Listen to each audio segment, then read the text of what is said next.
ஓம் நம சிவாயோட அன்பு தெய்வ மகளின் வணக்கம் உங்க எல்லோருக்கும். முருகரை நாம் ஆண்டி கோலத்துல பார்த்தா அச்சுச்சோ நமக்கு அப்படி பார்த்தா முருகரை கஷ்டம் வந்துரும் சொல்லி சில பேர் நினைத்து கொண்டிருக்காங்க. கண்டிப்பா கிடையாதுங்க. முருகரை நாம் ஆண்டி கோலத்துல நாம் பார்க்கும் போது ஒரு விஷயத்த பகவான் நமக்காக சொல்ல வராங்க. ஆண்டி கோலம் என்பது நாம் பிறந்த பிறப்புன்னு ஒரு விஷயம். உலகத்தை நாம் வரும்போது எதுவுமே கொண்டு வரல, ஆண்டியத்தான் வந்தோம். பெருகியே வாழ்க்கையில பூத பிரேத்தமாய் காசு பணம் சொத்து வேணும் ஏன் ஓடுறீங்க? தேவைக்கு மட்டும் சம்பாறீங்க.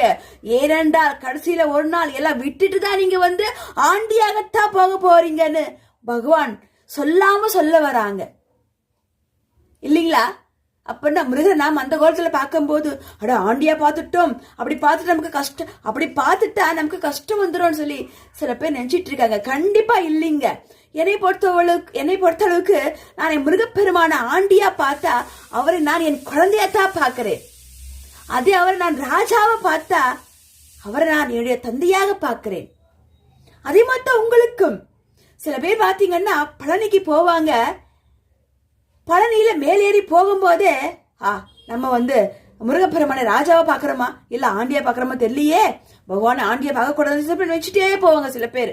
அது கூட பரவாயில்லைங்க. சில பேர் மேல ஏறும் போதே சுவாமியை கும்பிட்டு மேலேருந்து வர்றவங்கள மேலேருந்து நடந்து வந்துட்டே இருப்பாங்க. அவங்கள கேட்பாங்க, மேல முருகர் ஆண்டியா இருக்காரா இல்ல ராஜாவா இருக்காரா கேட்டுட்டு தான் ஏறுவாங்க. அங்க எங்க பக்தி இருக்கு? இப்படி பண்ணாதீங்க.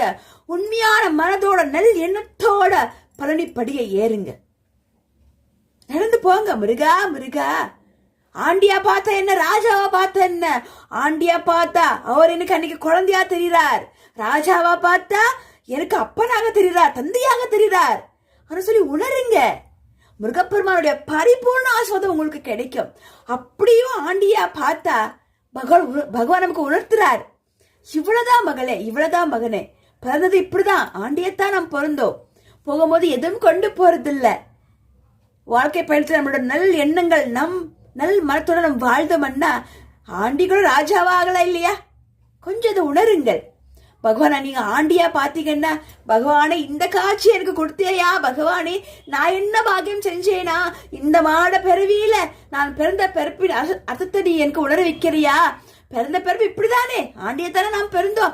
ஒரு தாயின் வயிற்றிலிருந்து நாம் வரும்போது பிறகுத்தானே நாம் வாழ்ற வாழ்க்கையில நல்லா வாழ்ந்து ராஜாவாகிறோம் இல்லைங்களா? ராஜாவே ஆகாம சில பேர் எத்தனோ பேர் தெய்வத்தையே நம்பிக்கொண்டு உயிர் விட்டவங்க, நல்ல மனதோட நல்ல எண்ணத்தோட உயிர் விட்டவங்க எத்தனோ மகான்கள் இருக்காங்க. அவங்கள நாம் மகான்கள் தான் சொல்லுவோம் இல்லைங்களா? அதில் தயவு செஞ்சு பகவான என் முருகப்பெருமான பழனியில ஆண்டியா பார்த்த என்னங்க குழந்தையா பாருங்க, ராஜகோலத்துல பார்த்தா அப்பாவா பாருங்களே. படியேறு முதல் கேட்டெல்லாம் போயிடுதுங்க. மேல பகவான் ஆண்டியா இருக்காங்களா ராஜாவா இருக்காங்க சொல்லி கேட்டெல்லாம் போகாதுங்க. ஆண்டியா பாத்தீங்கன்னா, பகவானே உனக்கு கோடான கோடி நன்றி, இந்த கோலத்தை நான் உன்ன பார்த்தேனா நன்றி அப்பா, என்னோட வாழ்க்கையின் அர்த்தத்தை நீ எனக்கு உணர வச்சுட்டு உனக்கு ரொம்ப நன்றி சாமின்னு சொல்லி பாருங்களேன். நிச்சயமா உங்களுக்கு நிறைய காசு கிடைக்கும், நிறைய செல்வம் கிடைக்கும், நிறைய பேர் புகழ் கிடைக்கும். ஆனா நெல் மனத்தோட நீங்க போய் பார்க்கணும். திரும்பி வரும்போது நான் ஆண்டியா பார்த்துட்டேன் அப்படின்னு சொல்லிட்டு வரவே கூடாது. மகா பாவம். உங்களுக்கு இன்னும் நெகட்டிவா தான் நடக்கும். அது நமக்கு தேவையா? எப்படி பகவான் காட்சி கொடுத்தாலும் அவர் நம் கடவுள், நம் முருகப்பெருமான் இல்லைங்களா? நல்லபடியா மனதார பிரார்த்தனை பண்ணிக்கோங்க. அதே நீங்க ராஜாவா பார்த்தீங்கன்னா சந்தோஷம் அடையுங்க. ஓ பரவாயில்ல, என்ன தந்தையாக நான் இன்னைக்கு உன்னை பார்த்தேனா பகவானே, முருகப்பெருமானே, ராஜாவாய் பார்த்தேனா பகவானே, உனக்கு கோடான கோடி நன்றி, இந்த வாகத்திற்கு கொடுத்தியா நன்றி தந்தைன்னு சொல்லிட்டு வாங்களே. முருகப்பெருமானுடைய பரிபூர்ண ஆசீர்வாதம் உங்களுக்கும் கிடைக்கும்.